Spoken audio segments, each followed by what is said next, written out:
pucuk pimpinan PAS dan Perikatan Nasional yang saya pimpin telah pun bersetuju untuk menamakan Yang Amat Berhormat Dato' Dr. Samsuri kita ataupun Dr. Sam sebagai calon PAS Perikatan Nasional bertanding di kursi Parlimen Kemaman ini. Ini adalah suatu situasi yang agak istimewa. Satu tindakan yang bagi saya sebagai pengurusi Perikatan Nasional ialah tindakan yang bijaksana, yang strategik yang telah diputuskan khususnya oleh pimpinan PAS untuk meletakkan seorang tokoh yang sudah lama dikenali bukan saja di negeri Terengganu ini tetapi di seluruh negara. Salah seorang menteri besar yang berkaliber, yang mempunyai kelulusan yang begitu tinggi, ahli sains yang agaknya bijak dalam bidang aero angkasa. Dan lebih penting ialah untuk meletakkan beliau ini bertanding di kursi parlimen, walaupun beliau telah pun menjadi adun dan dilantik menjadi Menteri Besar Terengganu untuk penggal yang kedua ini. Saya sebutkan dia satu langkah bijak dan strategik ialah dengan meletakkan Yang Amat Berhormat Datuk Seri Dr. Sam menjadi calon, dan saya amat yakin dengan kewibawaan dia, maka seluruh pengundi yang ada di Kemaman ini tidak akan mempersoalkan apa lagi tentang siapa yang nak dipilih menjadi wakil sini. Tidak lain dan tidak bukan Dr. Sam itu sendiri. Betul? Kalau dah betul tak payah saya ucap panjang.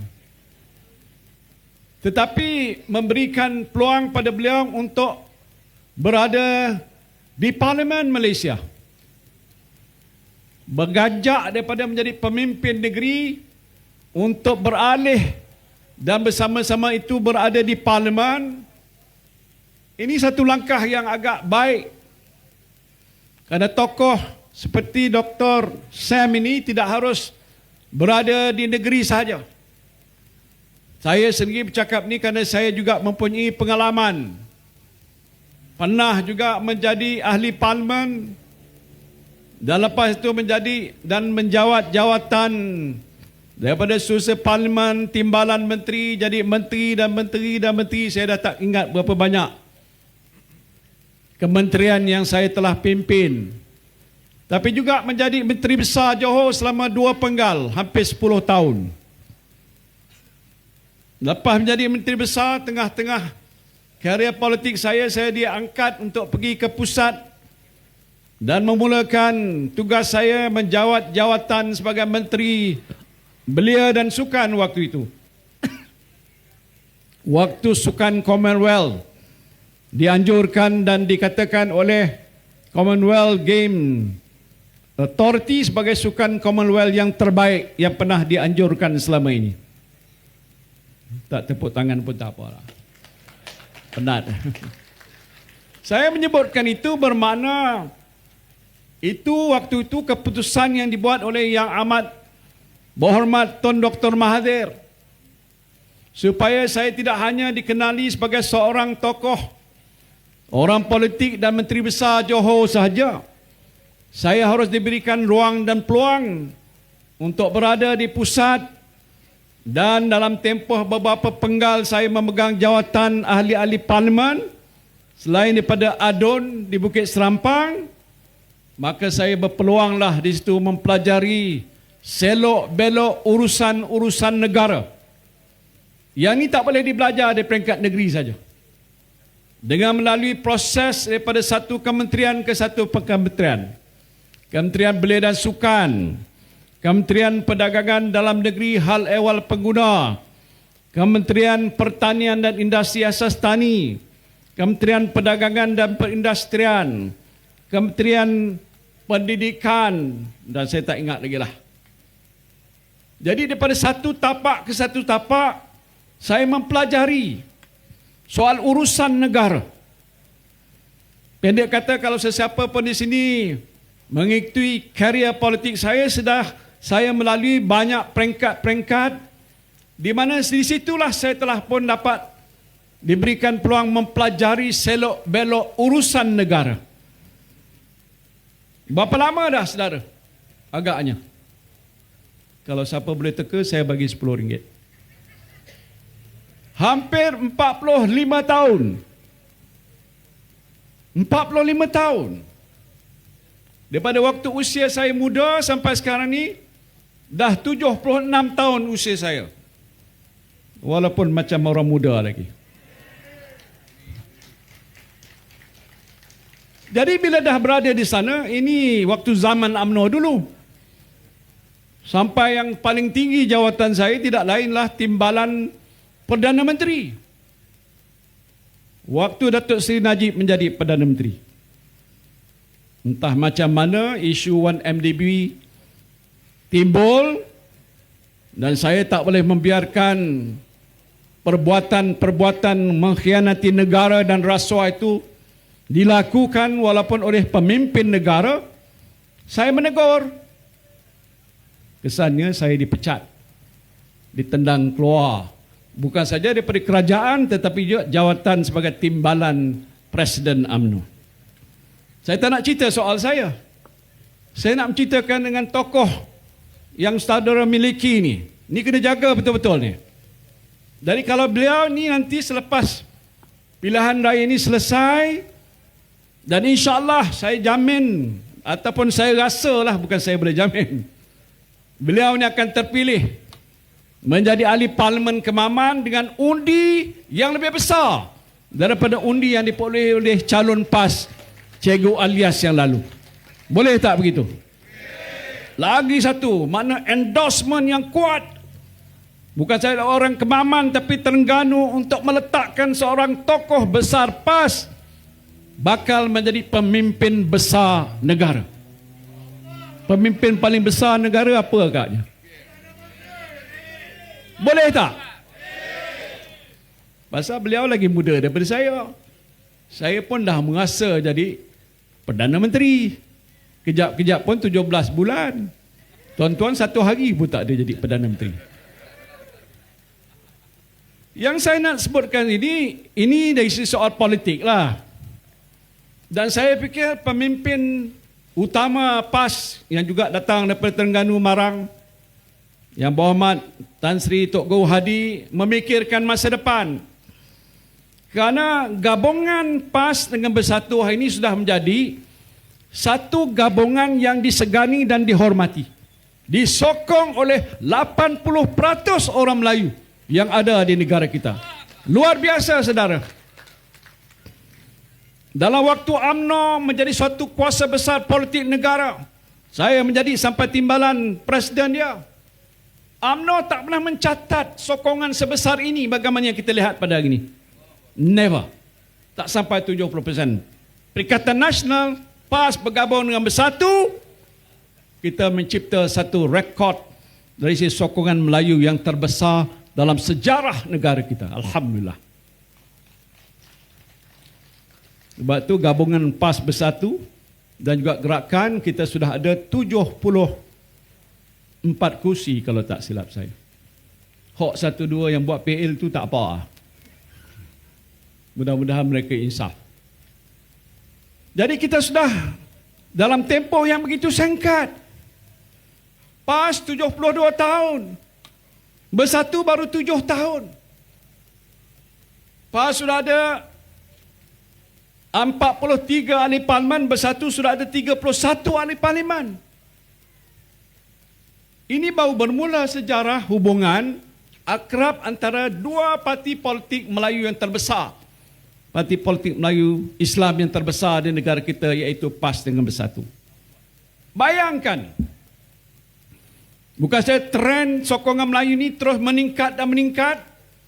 Ada sebab yang saya akan sebutkan sebentar kenapa dia meningkat dan bertambah. Maka bukan suatu perkara yang agak luar biasa ataupun jauh panggang daripada api. waktu PRU yang ke-16 akan datang, Perikatan Nasional akan kembali ke Putrajaya untuk menerajui negara, dan pemimpin PAS dan juga bersatulah nanti ke depan untuk menerajui kerajaan yang akan datang, insyaAllah.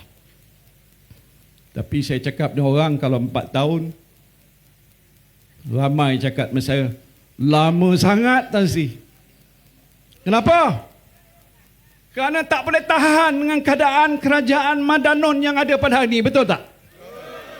Kerajaan yang dikatakan kerajaan perpaduan. Kat mana ada perpaduan? Nampak tak perpaduan dia? Saya tak nampak, saya tak tahu orang Kemaman nampak tidak. Sebut perpaduan tapi nyata dan jelas, dan saya berada di parlimen selalu, tak nampak semangat ukhuwah dan perpaduan mereka itu. Tadi bos jebat dah kata, dia hok cerita pasal UMNO. UMNO dulu yang saya bersama-sama ada di situ lebih daripada sejak tahun 72. Saya ditendang keluar 2015, berapa tahun tu? Saya tak pergi sekolah, tak tahu nak kira. Lama dah. Sejak zaman berzaman. Bila sebut aja UMNO, tentangan utama ialah DAP. Kenapa? Bos jebat sebut tadi sikit aja. Kalau bagi dia 4 jam pun tak habis cerita. Kerana ideologi DAP ini tidak sesuai dari segi konteks perjuangan umat Islam dan Melayu dalam negara kita. Ma yumkin. Tak boleh langsung. Kalau dikaji dan titi, bukan saja dari bentuk sejarahnya, tapi ideologi dan perjuangan yang hari ini waktu zaman kerajaan Madanon ini telah pun mula terserlah dan nampak PL yang dilihat tak selari dengan semangat dan perjuangan kita. Walaupun Perdana Menteri itu orang Melayu, tetapi parti yang besar dalam Pakatan Harapan bukan parti Melayu. Tuan-tuan tahu. Sebab tu hari ini, walaupun hanya setahun yang sudah pun berlalu, dengarnya dia nak menyambut perayaan sambutan setahun menjadi kerajaan. Entah 3 hari 3 malam, tak tahulah Coldplay ni apa yang disebut tadi, satu daripada sambutan, wallahu alam. Nak merayakan. Orang kalau nak merayakan tu, dia mesti melihat apa yang telah pun dia lakukan dalam tempoh setahun. Betul tak? Barulah boleh kita rayakan. Tetapi dalam tempoh setahun, populariti Perdana Menteri merosot dan meredum. 60% lebih dahulu, dah sekarang turun di bawah 50%. Tak payah tepuk tangan, tuan-tuan. Memang tak payah tanya, tak payah buat kajian pun. Ini berdasarkan kajian. Dengarnya pihak pejabat Perdana Menteri kalau boleh nak dipadamkan laporan Merdeka Center tu. Ini dibuat kajian oleh satu badan yang dah lama terkenal sebagai badan penyelidik. Meneliti tentang sikap pengundi-pengundi seluruh negara, dan mereka lah yang buat satu kenyataan yang agak menggemparkan. Bukan dia popular, dia makin tidak popular. Dalam setahun dia pergi seantero dunia. Tetapi masalah orang Kemaman ini tak diselesaikan. Betul tak? Isu pokok yang kita dalam kajian yang kita dah buat selalu, top of the list, apa masalah rakyat? Masalahnya ialah masalah bebanan kos sara hidup, cost of living. Barang melambung naik, inflasi, barang beras tak ada, telur tak ada, ayam tak cukup, dan berbagai krisis-krisis yang melibatkan soal bekalan dan juga perkhidmatan, harga yang macam tak boleh terkawal, menteri yang sudah meninggal dunia kosong, kementerian tak diisi sampai sekarang, tuan-tuan. Apalah susah nak mengisi kekosongan lepas almarhum, siapa nama dia? Salihuddin Ayub daripada Amanah meninggal dunia. Pilihan raya yang dah dibuat di Pulai Johor, saya pergi dulu kempen. Dah selesai. Wakil rakyat tu siapa nama dia? Dah masuk, Suhaizan Kayat dah masuk ke parlimen. Tapi jawatan menteri yang penting ni tak diisi sampai sekarang. What is so difficult? Kalau saya tuan-tuan dia dah meninggal dunia, satu lantik menteri sementara. Tapi kalau dah 4 bulan takkan sementara. Sebab tu barang haram cacat, beras tak cukup, siapa nak nyelesai? Takkan Perdana Menteri nak turun sampai lihat ke kedai-kedai, boleh juga. Tapi tugas tu patut diamanahkan pada seorang menteri penuh. Sepenuh masa, turun ke pasar, turun ke gudang, turun ke ladang, nak tengok cukup kebekalan bahan dan sebagainya. Tak dibuatnya. A very simple solution ataupun decision. Tapi tak boleh buat. Nak tunggu apa? Nak tunggu rombakan besar. Bolehlah rombak besar. Sekarang rombak besar pun tak ada. Rombakan kecil pun tak ada. Jawatan 1-0 pun tak boleh isi. Saya dah pernah jadi Perdana Menteri. Tak menghadapi masalah sebegitu. Macam mana waktu zaman berzaman ekonomi negara ni, walaupun berhadapan dengan naik turun, soal beras tak pernah timbul. Pernah tak dengar? Zaman COVID, isu beras timbul tak? Bukan tak ada. Saya hantar beras ke rumah tuan-tuan. Betul tak? Hak bantuan prihatin ke tak silap saya. Nak tentukan bakul makanan, nak tentukan mesti ada makanan di atas meja.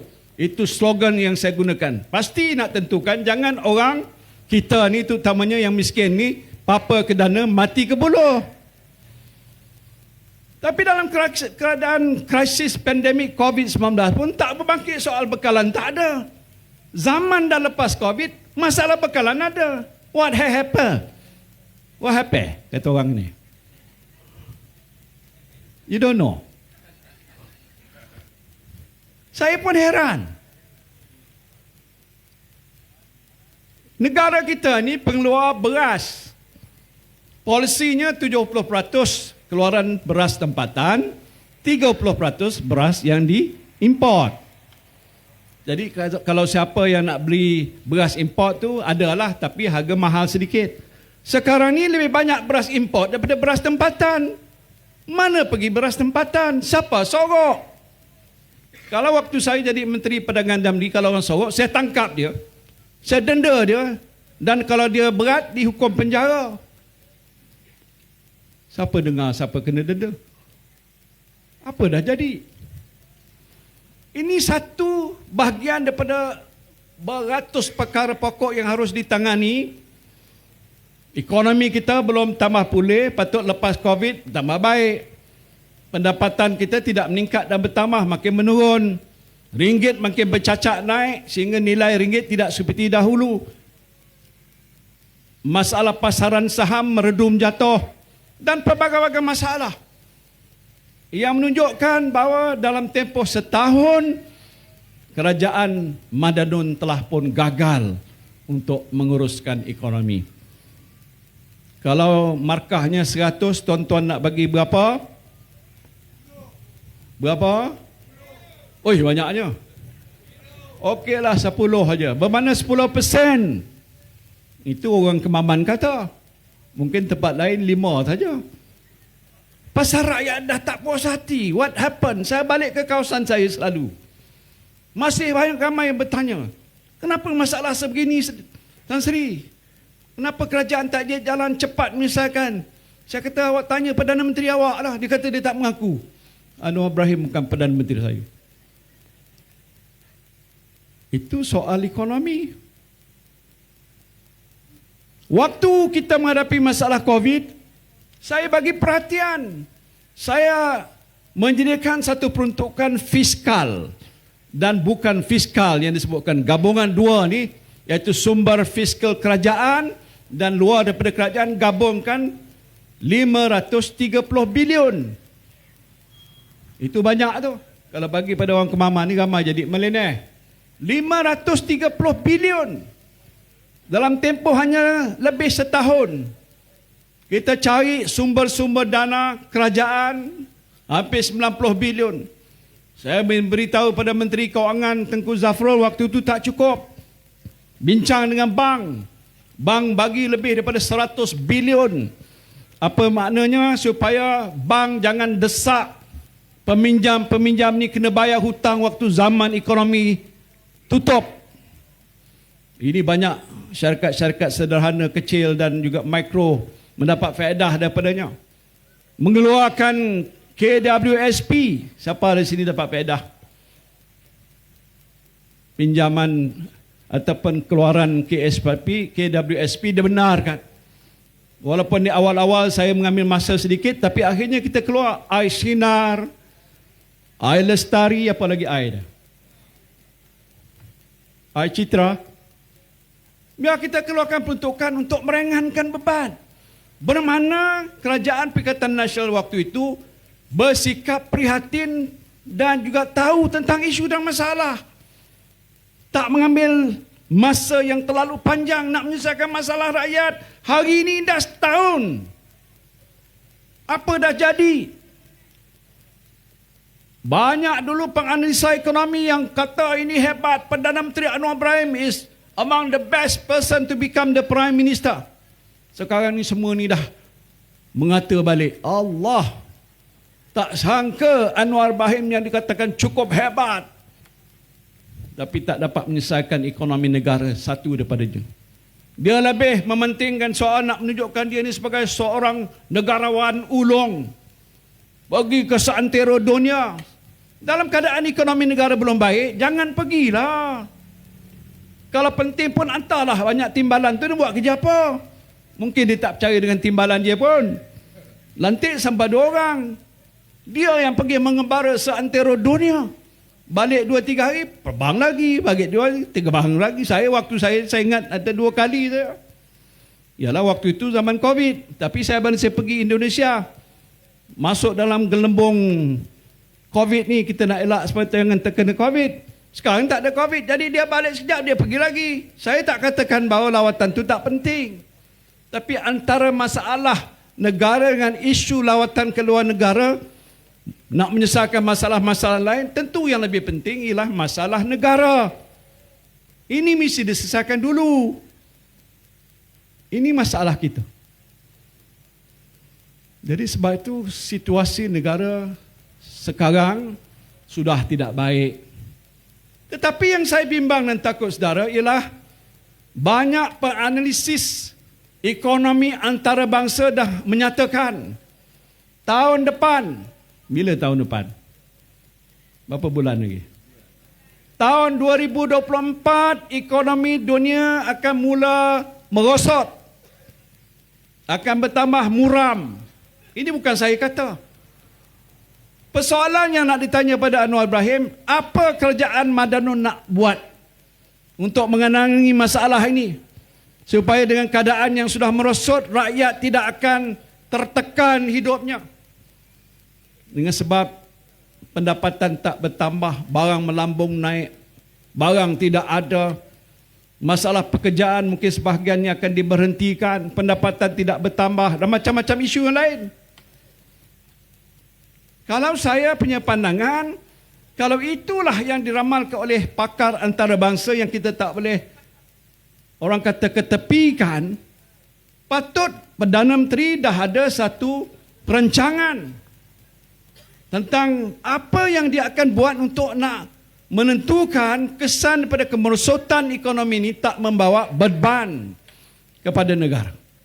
Sekarang ni patutnya dah ada. Soalnya ada ke tidak? Tak ada. Tak ada dibuat. Dah lah sekarang dah keadaan begini. Tahun depan saya tak nak membuat ramalan buruk.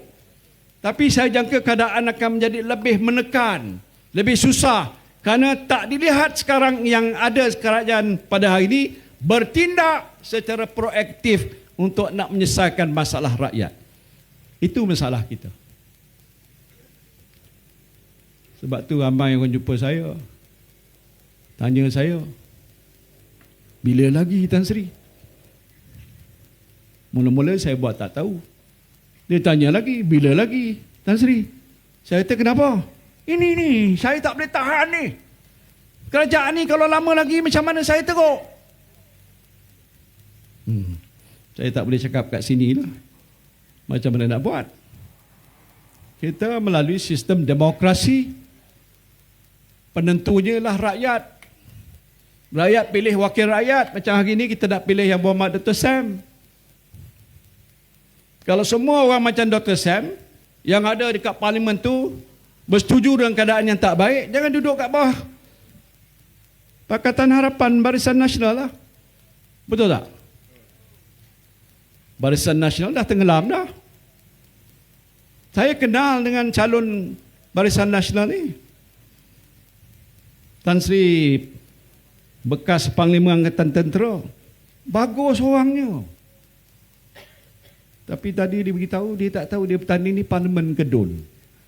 Lah, Panglima Angkatan Tentera. Dia pergi ke pusat penamaan calon tu, dia serah borang tu, takkan dia tak baca? Jangan tuan-tuan fikir dia Panglima Angkatan Tentera. Saya tak nak memperkecilkan. Dia tahu semua.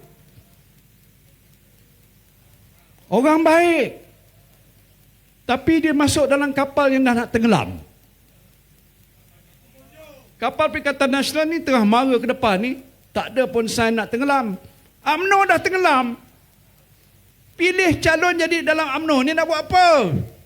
Garanti kalahnya. Betul tak? Kapal dah nak tenggelam dah.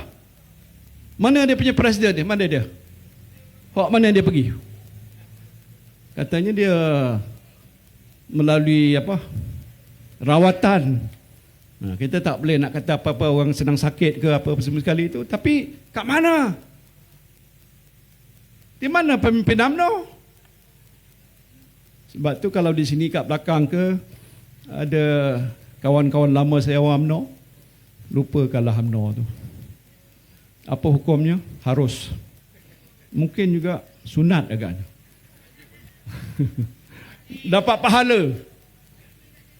Hijrah. Macam Rasulullah sallallahu alaihi wasallam hijrah tu min Makkatil Mukarramah ila Madinatul Munawwarah.